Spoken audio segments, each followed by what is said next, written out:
Nous passons par conséquent à la question numéro 17, qui concerne une communication des actions entreprises suite aux observations de la Chambre régionale des comptes. Donc vous avez eu le document, j'imagine. Je vous propose d'en faire une lecture qui ne sera pas totalement exhaustive, à moins que vous le souhaitiez. C'est fort possible. Donc je me lance, c'est parti.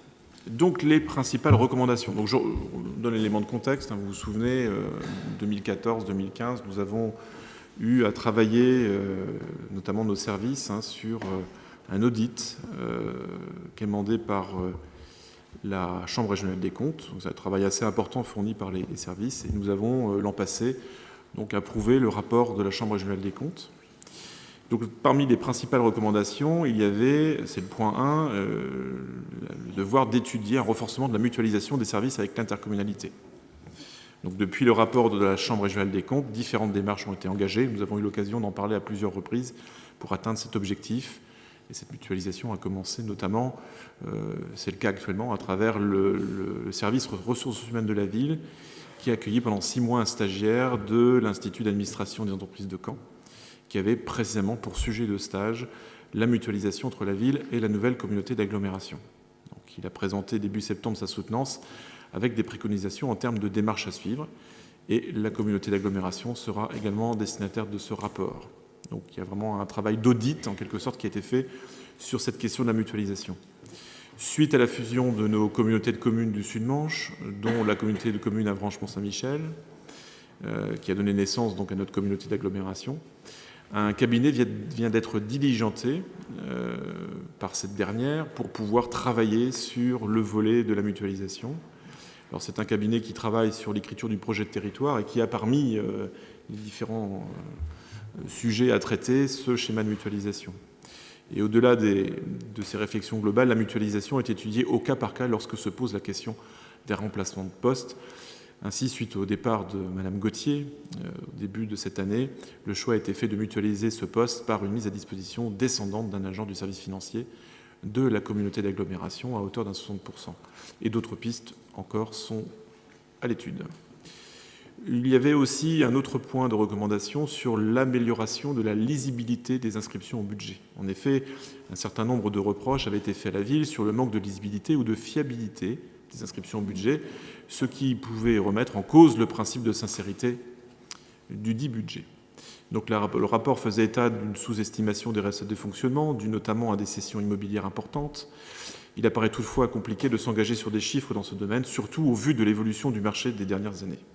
De plus, la part des cessions dans les recettes de fonctionnement a largement diminué ces dernières années. En effet, aujourd'hui, on vend des parcelles pour quelques dizaines d'euros, ce qui est parfois un peu déprimant. Le rapport mettait aussi en avant une surestimation des dépenses de fonctionnement. Il y avait une habitude de reconduire des inscriptions budgétaires en dépenses de fonctionnement d'une année sur l'autre, même si ça ne correspondait pas tout à fait au résultat du compte administratif. Voilà, cela a été revu pour le budget 2017 et les dépenses de fonctionnement ont été établies selon les résultats de l'année 2016, corrigés grâce aux éléments particuliers et des faits exceptionnels. Le rapport pointait également la faiblesse des taux d'exécution en recettes et en dépenses d'investissement, entre 40 et 60% en dépenses d'investissement entre 2011 et 2014. Pour les exercices suivants, donc 2015 et 2016, les taux d'exécution restent à réaliser inclus sont respectivement de 72 et 91%, ce qui montre que nous avons amélioré nos performances en matière d'investissement. Et pour les dépenses, et de 49 et 69% pour les recettes. Le faible taux de 2015 en recettes vient du fait d'inscriptions de subventions et d'emprunts non réalisés, si vous vous en souvenez. La Chambre régionale des comptes reprochait à la ville un recours à l'emprunt trop systématique et sans réelle évaluation du besoin. La ville a emprunté à hauteur de 950 000 € en 2015 et 1 million d'euros en 2016, et une inscription a été prévue au budget 2017 pour 1 430 000 €. Mais il ne devrait pas y être recouru à cette hauteur. Sur la ligne de trésorerie, la collectivité souscrit chaque année une ligne de trésorerie qu'elle n'a pas utilisée depuis 2011. Or, le fait de souscrire cette ligne de trésorerie est un gage pour la collectivité de pouvoir verser la paye des agents, même en cas de problème de trésorerie. Le point 3 portait sur l'adoption d'un plan pluriannuel d'investissement. Au moment du contrôle de la CRC, un travail sur l'adoption d'un plan pluriannuel d'investissement était déjà en cours. Celui-ci a été finalisé et est revu chaque année pour ajuster les projets en fonction des nouvelles données financières, notamment la CAF, la DGF, etc. Et de l'avancée des projets qui peuvent nécessiter des réajustements. Il a été présenté partiellement lors du conseil municipal d'avril 2017. L'objectif de ce PPI, donc ce plan pluriannuel d'investissement, est bien de maintenir un niveau d'investissement à hauteur de 2 millions d'euros par an, hors subvention d'investissement. Quatrième point, donc, il s'agissait pour nous de mieux maîtriser les charges de personnel et d'établir un plan de lutte contre l'absentéisme. Lors de son contrôle, la CRC avait réalisé une rétrospective sur les charges de personnel. Elle tablait sur une masse salariale à hauteur de 6 231 138 euros en 2016 et 6 418 587 euros en 2017. Il s'avère que le compte administratif pour 2016 fait état d'une masse salariale à hauteur de 5 914 539 euros, ce qui est quand même sensiblement moins, et que le budget prévisionnel 2017 a été établi à 6 millions d'euros et ne devrait pas être dépassé. Oui, là c'est mis 6 milliards dans la... Donc je pense qu'on peut enlever d'ores et déjà 3 zéros, pardon, pas 3 euros. Et en effet, heureusement, nous serons en dessous des 6 millions et non pas des 6 milliards. Voilà, donc c'est un point intéressant puisque nous avions débattu à l'issue de la présentation du rapport de la CRC qui avait annoncé des chiffres prospectifs extrêmement inquiétants. Or, nous avions relativisé à l'époque ces annonces et nous voyons que finalement nous tenons bien nos dépenses de masse salariale. Donc, concernant la lutte contre l'absentéisme, un plan formel a été présenté au CHSCT. Il n'a pas encore été rédigé. Cependant, la collectivité mène actuellement une démarche sur les risques psychosociaux visant à établir un diagnostic de la collectivité, mais également un plan d'action visant à améliorer les situations de travail.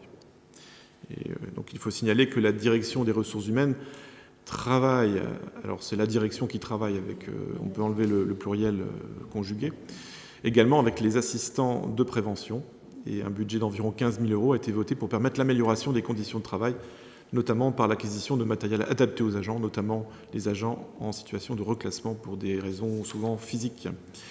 Il est à noter que l'absentéisme au sein de la collectivité est dans la moyenne des autres collectivités, comme le rappelait la Chambre régionale dans son rapport. Les obligations de faire, donc ça c'est le point 5, compléter le rapport d'orientation budgétaire d'éléments relatifs aux engagements pluriannuels. En effet, depuis cette année, la ville a travaillé sur la mise en place d'un plan pluriannuel d'investissement avec une programmation des travaux jusqu'en 2020. Donc vous avez un point 3 pour vous éclairer à ce sujet. Le point 6, c'était une obligation de se doter d'un inventaire patrimonial. En effet, un travail sur l'état d'actifs de la ville déjà entamé se poursuit avec une reprise des subventions d'équipement afin de pouvoir les amortir sur la même cadence que les biens auxquels elles se rapportent. Point 7. Approuver les règles applicables aux amortissements des subventions et celles des biens du réseau d'eau. Donc, comme pour le budget principal, un travail a commencé pour l'actif du budget eau ainsi que pour les subventions. Point 8. Appliquer les règles de mise en concurrence et d'attribution des délégations de services publics. Donc, en effet, le rapport relevait l'absence de mise en concurrence concernant l'attribution des délégations de services publics concernant la fourrière animale et la fourrière automobile. Or, il s'avère que concernant la fourrière automobile, les règles de mise en concurrence ont bien été respectées, que ce soit pour la consultation de 2016, mais également pour celle de 2011, qui avait été analysée par la Chambre régionale des comptes. Concernant la fourrière animale, le Code rural fait obligation aux communes de disposer d'une fourrière animale, soit en régie, soit par délégation sur sa commune ou une commune proche. Or, dans la région, seule l'association Passerelle propose ce type de service qui coûte beaucoup moins cher qu'une gestion en régie. Pour rappel, ce service coûte à la ville 5 000 euros par an. Enfin, 9e point, il nous était demandé d'appliquer la durée annuelle légale du temps de travail. La question de l'application de la durée annuelle légale du travail concerne de nombreuses collectivités.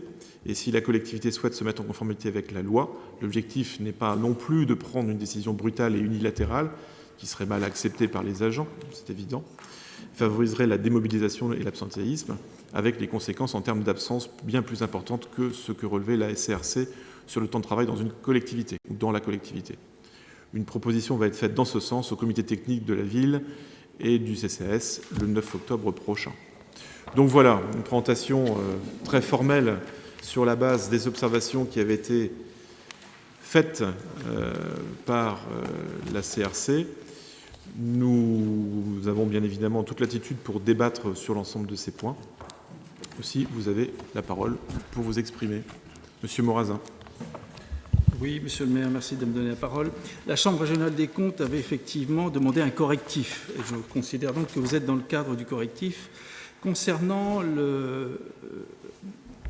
l'habitude, si je peux dire, j'utilise un mot peut-être un peu fort, d'aller et de recourir trop souvent à l'emprunt, vous avez, Monsieur Lenné, lors de la Commission des finances, fait remarquer que, effectivement, vous n'aviez pas corrigé vraiment le tir puisque l'argent n'était pas très cher. Moi, je trouve qu'il faut prendre en compte les difficultés des subventions qui sont de moins en moins importantes de l'État, le projet des subventions territoriales qui auront lieu dans les années à venir et où le Premier ministre, le gouvernement sont en train d'annoncer qu'il y aura effectivement une prise en compte des efforts menés ou non par les mairies, les communes, les régions et qui auront en conséquence des aides ou pas de l'État.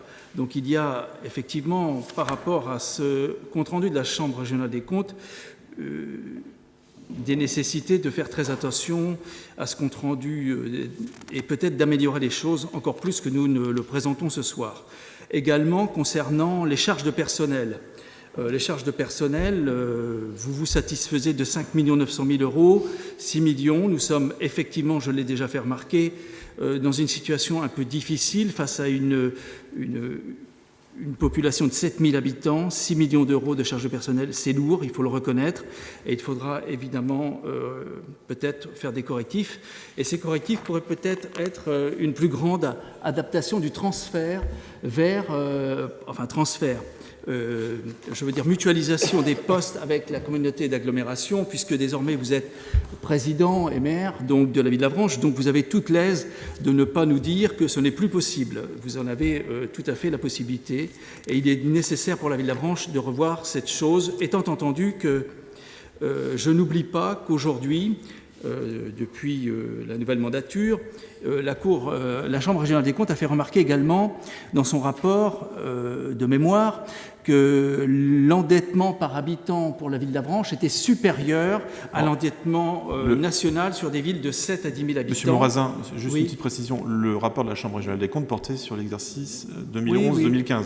Oui, mais une partie a été très sensible, celle dans laquelle vous êtes intégré, et je pense qu'il faut absolument qu'on puisse les uns et les autres comprendre que face aux baisses de subventions de l'État, nous ne pouvons pas les uns les autres justifier ou essayer de justifier la situation, elle est ce qu'elle est, mais il faut prendre compte que c'est peut-être pas suffisant et qu'il va falloir dans les années à venir être encore plus pointu sur les dépenses de la ville d'Avranches, l'endettement de la ville d'Avranches qu'il faut absolument réduire. Et puis, nous avons aussi, bien sûr, vous avez tout à l'heure parlé de travaux que vous avez choisis, mais il y a aussi tout un panel de travaux concernant les rues, les trottoirs, qui sont encore inévitables et qui représentent des sommes considérables et que nous devons prendre en compte dans les années qui viennent, et les manques de subventions, parce que la presse, je lis de temps en temps quand même la presse, et j'ai vu qu'il y avait des sommes importantes qui étaient relatées par la presse concernant les baisses de subventions de l'État. Ce sont des sommes importantes. Il faut quand même aujourd'hui être conscient que nous sommes sur un chemin difficile et que vous êtes en milieu de mandature et qu'il va peut-être falloir malheureusement augmenter et revoir, que ce soit les subventions, que ce soit les dépenses, pour pouvoir rentrer dans le cadrage que l'on veuille ou non, que l'État va mettre en place dans les années qui viennent et que tout un chacun va devoir subir. Je vous remercie, Monsieur le maire. Je vous en prie, Monsieur Morazin. Monsieur Ferreira peut prendre la parole. Très brièvement, on a évoqué quelques propos qui ont été tenus en commission culture. L'honnêteté intellectuelle nous oblige quand même, quand on rapporte des propos qui sont tenus en commission, en l'occurrence aux commissions des finances, c'est de rapporter des propos justes. Il n'a pas du tout été dit que l'argent ne coûte pas cher, je ne sais pas d'où vous sortez ça. Le président de la commission des finances a juste rappelé qu'effectivement, quand les taux sont bas, il est intéressant, économiquement, politiquement, d'emprunter. Emprunter pourquoi ? Emprunter pour investir. Je remarque juste que vos propos sont donc cohérents avec votre abstention sur le vote tout à l'heure précédent sur les villes reconstruites. Nous sommes dans une logique effectivement d'emprunter pour investir pour la ville d'Avranches. Et donc les propos que vous venez de tenir donc, sont, je le répète, cohérents avec votre abstention précédente. Pour le reste, Nous avons donc droit au conseil de la CRC et nous avons donc le droit au conseil de l'opposition sur la bonne gestion de la ville d'Avranches. Monsieur Morazin. Vous avez remarqué que ma remarque était complémentaire de la Chambre régionale des comptes, tout simplement. Merci. Y a-t-il d'autres prises de parole?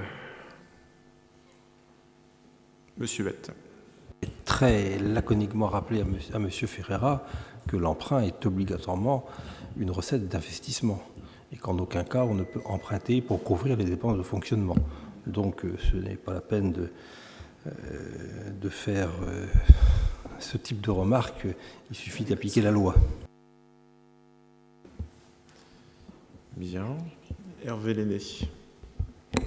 C'était précisément tout l'intérêt de la remarque de M. Ferreira, de faire préciser à M. Morazin qu'effectivement tout emprunt est destiné au financement de travaux d'investissement et que quand l'État encourage et incite les villes à faire des économies, il s'agit évidemment des économies d'ordre fonctionnement et non pas d'investissement.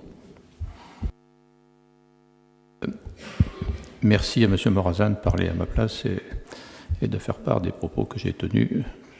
Il est vrai que ce serait mieux que les propos rapportés correspondent à la réalité des propos tenus. Merci. Voilà, donc cette présentation est faite. C'était une demande réglementaire formulée par la Chambre régionale des comptes. Donc il n'y a pas de délibération, de vote. Donc, je vous remercie de votre attention.